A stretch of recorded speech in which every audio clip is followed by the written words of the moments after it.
ये जो driving licence बनाते हैं इसको केवल 15 साल के लिए क्यों बनाते हैं? क्या 15 साल के बाद कोई व्यक्ति गाड़ी चलाना भूल जाता है? मान लीजिए 18 साल में किसी ने ड्राइविंग लाइसेंस बना लिया तो उसकी एक्सपायरी हो जाएगी 15 साल के बाद, यानी जब वो 33 साल का होगा तो उसका ड्राइविंग लाइसेंस एक्सपायर हो जाएगा।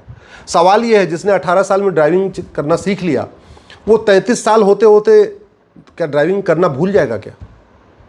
ऐसे ही पासपोर्ट, 18 साल में अगर आपने पासपोर्ट बनाया, 28 साल में आपका पासपोर्ट एक्सपायर हो जाएगा। अगर 18 साल में वो विदेश जाने लायक योग्य हो गया, विदेश जाने की क्षमता उसके अंदर आ गई, तो 28 साल होते होते क्या विदेश जाने के योग्य नहीं बचेगा क्या? अरे भाई, जैसे नौकरी की उम्र कम से कम 60 साल, 62 साल, 65 साल है, ऐसे कम से कम इन डॉक्यूमेंट्स की उम्र तो रखो आप। अगर आप कह रहे हैं कि नहीं ड्राइविंग लाइसेंस तो इसलिए हम इसको 15 साल कर रहे हैं क्योंकि आदमी फिजिकल फिट नहीं रहेगा, फिर तो सारी सरकारी नौकरियों में ही 15-15 साल का टेन्योर होना चाहिए। फिर ऐसा क्यों हो रहा है कि 20-21 साल में नौकरी मिलेगी, आप रिटायरमेंट जाके होगा 60-62 साल में? अगर 60-62 साल में रिटायरमेंट, 60-62 साल तक सरकार मानती है कि आदमी स्वस्थ रहेगा, वो नौकरी कर सकता है, तो 60-62 साल तक वो विदेश यात्रा भी कर सकता है। फिर उसका पासपोर्ट की भी एक्सपायरी 60 साल या 62 साल या 65 साल होनी चाहिए। फिर तो 60-62 साल तक वो ड्राइविंग गाड़ी भी चला लेगा।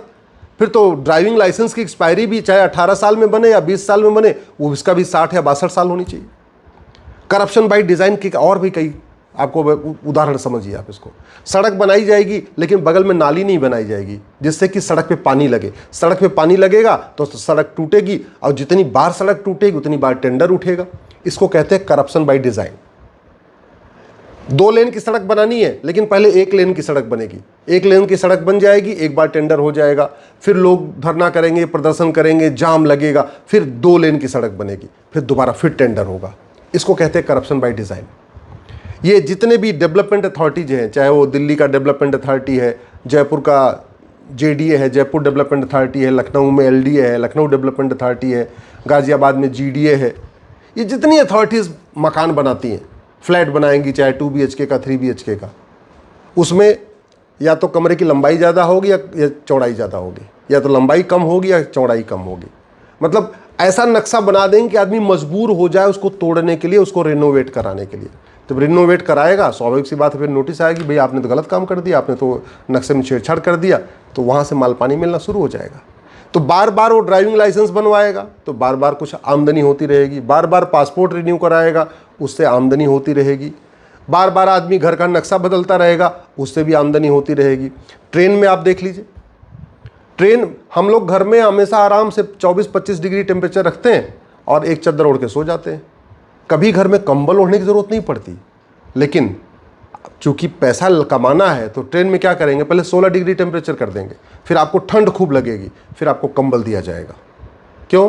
क्योंकि चद्दर की कीमत 200 होती है, तो अगर 200 का 20% मान के चलिए तो कमीशन कम हुआ। कंबल महंगा होता है, 2000 के आसपास का होता है, तो 2000 का 20% जो कमीशन वो ज़्यादा होता है। इसलिए आज भी बजाय कि एसी का टेम्परेचर, कोच का टेम्परेचर 24-25 डिग्री कर दें और आराम से 2 चादर 1 तकिया दे दें, आदमी अच्छी यात्रा कर सके। चद्दर हर बार धुला भी जा सकता है, कंबल तो हर बार धुल नहीं सकते, तो हाइजीन की दृष्टि से भी चद्दर ही अच्छा है, कंबल की ज़रूरत नहीं है। और वैसे भी देखिए तो 16, 17, 18 डिग्री टेम्परेचर करने क्या ज़रूरत है, 24-25 डिग्री रखिए, कंबल चद्दर दे दीजिए, चद्दर आदमी उड़ के जाएगा आराम से। सुरक्षित यात्रा, स्वच्छ यात्रा, हाइजीनिक यात्रा और बिजली की भी बचत। लेकिन नहीं, टेम्परेचर डाउन किया जाएगा, बिजली की खपत बढ़ेगी, बिजली की बर्बादी भी होगी। और ये बिजली की बर्बादी केवल इसलिए किया जाता है कि कंबल की खरीद फरोख्त होती रहे, कंबल की धुलाई के नाम पे लोगों की जेब कटती रहे। ये जो करप्शन बाय डिज़ाइन है, इसके खिलाफ आप लोग बोलना शुरू करिए। जब तक आप बोलेंगे नहीं तब तक तो व्यवस्था बदलेगी नहीं। एक बात याद रखिएगा, जितना भ्रष्टाचार भारत में है इतना जापान में नहीं है, जितना भ्रष्टाचार भारत में है इतना सिंगापुर में नहीं है। इसका मतलब भ्रष्टाचार लाइलाज समस्या नहीं है। जितना अपराध भारत में है इतना दुबई में नहीं है, इतना कुवैत में नहीं है, इतना बहरीन में नहीं है। इसका मतलब अपराध भी लाइलाज समस्या नहीं है। भारत में इतना भ्रष्टाचार, इतना अपराध इसलिए चल रहा है क्योंकि यहाँ corruption by design, corruption by default, और ये इसलिए चल रहा है कानून घटिया है, न्यायिक व्यवस्था सड़ चुकी है। आप जरा सोचिए, गाजियाबाद में एक आदमी ने एम्बेसी बना दिया, विदेशी दूतावास बना दिया, और 7 साल से गाजियाबाद का कवि नगर सबसे प्राइम एरिया है, प्राइम लोकेशन है, 1 किलोमीटर के दायरे पे कप्तान साहब बैठते हैं, 1 किलोमीटर के अंदर ही कलेक्टर का ऑफिस है, 1 किलोमीटर के अंदर ही जज साहब का भी है, मतलब कचहरी भी है। कवि नगर के 1 किलोमीटर के अंदर ही डिस्ट्रिक्ट जज भी बैठते हैं, कप्तान भी बैठते हैं, कमिश्नर भी बैठते हैं, एसएसपी भी बैठते हैं, सब बैठते हैं। और 7 साल से चल रहा था, ना आईबी को भनक लगी, ना एलआईयू को भनक लगी, ना सीआईडी को भनक लगी, किसी को। और थोड़ी दूर पे सीबीआई का ऑफिस भी है गाजियाबाद में, जहाँ पे विदेशी दूतावास 7 साल से चला, किसी को भनक नहीं लगी। ऐसा हो ही नहीं सकता। भनक न लग रही होगी, लेकिन थोड़ा उसमें शेयरिंग चल रही होगी। तो भ्रष्टाचार खत्म कैसे होगा? कहते ना, न रहेगा बांस न बजेगी बांसुरी। भ्रष्टाचार खत्म करने का एक ही तरीका है, बड़ी नोट बंद कर दिया जाए। पूरी दुनिया में उठा के देख लीजिए, जिन देशों में बड़ी करेंसी है वहाँ भ्रष्टाचार है, जिन देशों में छोटी करेंसी है वहाँ भ्रष्टाचार नहीं है। 100 रुपये से बड़ी नोट बंद कर दें, मैं गारंटी के साथ कहता हूँ 25% भ्रष्टाचार, 25% अपराध तुरंत खत्म हो जाएगा। 5,000 रुपये से महंगे सामान का लेन देन, कैश लेन देन बंद कर दें, 25% और, यानी 50% भ्रष्टाचार और 50% अपराध खत्म हो जाएगा। प्रॉपर्टी को आधार से लिंक कर दें, 25% और भ्रष्टाचार अपराध खत्म हो जाएगा, यानी 75% भ्रष्टाचार और अपराध खत्म हो जाएगा। और नार्को पॉलीग्राफ ब्रेन मैपिंग कानून बना दें, भ्रष्टाचार को देशद्रोह घोषित कर दे, भ्रष्टाचार को जघन्य अपराध घोषित कर दे, भ्रष्टाचारियों की 100% प्रॉपर्टी जब्त करने, नागरिकता खत्म करने और 1 साल के अंदर आजीवन कारावास, फांसी देने के लिए कानून बना दे, मैं गारंटी के साथ कहता हूं भारत में रामराज्य आ जाएगा, सतयुग आ जाएगा, 100% करप्शन खत्म हो जाएगा और 90% क्राइम भी खत्म हो जाएगा। क्योंकि आदमी खौफ पैदा हो जाएगा। ये जो अखबारों में दुनिया भर की समस्याएं आ रही हैं ना, और केवल भ्रष्टाचार अपराध खत्म नहीं होगा। भ्रष्टाचार खत्म होने से ही 100 रुपये से बड़ी नोट खत्म बंद हुई, 5,000 से महंगा सामान का कैश लेन देन बंद हुआ और आय से अधिक संपत्ति जब्त करने और फांसी देने के लिए कानून बना। मैं गारंटी के साथ कहता हूँ आतंकवाद भी खत्म होगा, अलगाववाद भी खत्म होगा, जिहाद भी खत्म होगा, मजहबी उन्माद भी खत्म होगा।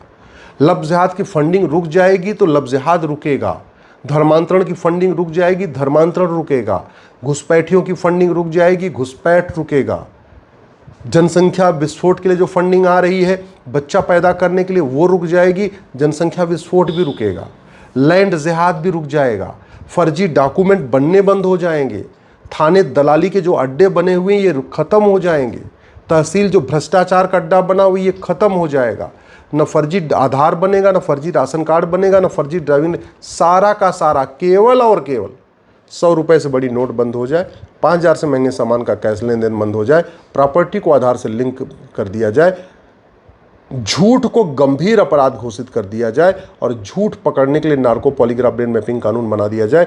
और जिसके पास आय से अधिक संपत्ति मिले, काला धन मिले, बेनामी संपत्ति मिले, उसको 100% जब्त करके इनको साल भर के अंदर आजीवन कारावास, फांसी देना शुरू कर दे।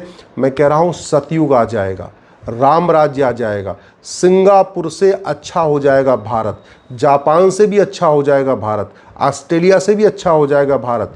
लोग पलायन करना छोड़ देंगे और भ्रष्टाचार के साथ साथ अपराध खत्म हो जाएगा, अलगाववाद खत्म होगा, माओवाद खत्म होगा, नक्सलवाद खत्म होगा, लब जिहाद, लैंड जिहाद खत्म होगा, धर्मांतरण और घुसपैठ जिहाद खत्म होगा, जनसंख्या जिहाद रुकेगा और भारत सुरक्षित बनेगा। तरीका केवल यही है जो मैं आपको बता रहा हूँ।